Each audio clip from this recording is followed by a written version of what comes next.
Praise the lord. మీకు శుభము కలుగను గాక. నేను మీ సేవకుడు డాక్టర్ వై సుధాకర్ రావు, దయాగృహము, వలసపాకల, కాకినాడ. ప్రేమైన వాళ్ళరా, ఈరోజు మిమ్మల్ని అందరినీ కూడాను మా సంఘంలో జరగబోయే 3 రోజుల ఉపవాస కూడికలకు ఈ మెసేజ్ ద్వారా ఆహ్వానం పలుకుతున్నాను. మరి ప్రతి సంవత్సరం కూడా ఈ అక్టోబర్ మాసంలోని మన ఆంధ్ర, తెలంగాణ, అదేవిధంగా వివిధ రాష్ట్రాల్లో కూడాను వ్రత దినాలు, అదేవిధంగా ఉపవాస కూడికలను ఆచరిస్తూ ఉంటారు.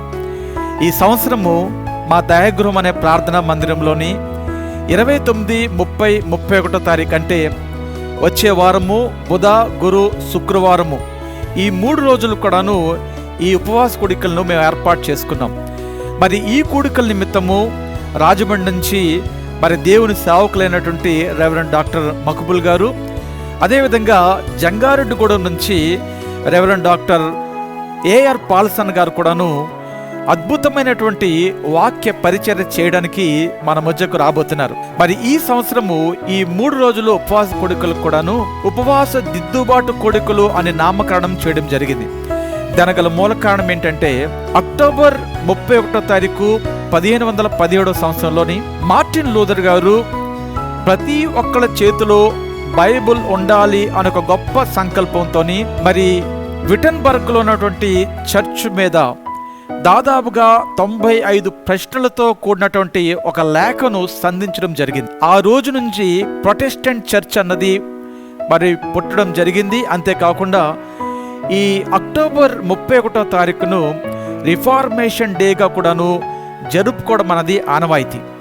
మరి ఈ సంవత్సరము మరి దిద్దుబాటు ఉపవాస కూడికలు అని ఎందుకు పెట్టామంటే, రిఫార్మేషన్ డే సందర్భంగా కూడాను మన గొప్ప నాయకుడైనటువంటి మార్టిన్ లూథర్ గారు ఆయన సంఘానికి చేసినటువంటి మరి గొప్ప పరిచర్యను కూడాను జ్ఞాపకం చేసుకోవాలని, మనమందరూ కూడాను ఆత్మీయంగా బాగా కట్టబడాలి అని మరి ఈ యొక్క కూడికలకు మరి ఉపవాస దిద్దుబాటు కూడికలుగా కూడా నామకరణం చేయడం జరిగింది. సో వాకలపూడి, వలసపాకల, అంతేకాకుండాను మరి పరిసర ప్రాంతాల్లోని ఎంతమంది అయితే ఈ యొక్క వీడియో ద్వారా మరి ఈ సమాచారాన్ని వింటున్నారో మిమ్మల్ని అందరినీ కూడాను ప్రేమపూర్వకంగా కూడాను ఈ 3 రోజుల ఉపవాస కూడికలకు నేను ఆహ్వానిస్తాను. అంతేకాకుండాను మరి మీతో పాటు మీ స్నేహితుల్ని, మీ బంధువులు కూడా మీరు తీసుకొని రండి.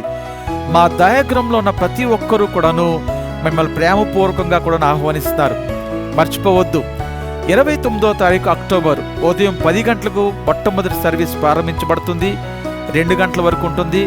సాయంత్రము 7 గంటల నుండి 10:30 గంటల వరకు కూడా సెకండ్ సెషన్ ఉంటుంది.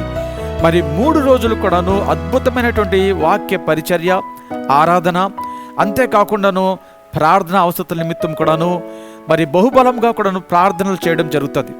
సో మీరందరూ కూడాను ఈ యొక్క సదవకాశాన్ని వినియోగించుకోండి. మరి 3 రోజులు మీ జీవితంలో 3 రోజుల్ని దేవుడి యొక్క సన్నిధిలో మీరు విత్తండి. దేవుడు మనలందరినీ కూడా దీవిస్తాడు, ఆశీర్వదిస్తాడు, తన కృపకు పాత్రలుగా కూడా చేసుకుంటాడు. మరి మీరు వస్తారు కదా, మీ కొరకు మేము ఎదురు చూస్తాం. God bless you all.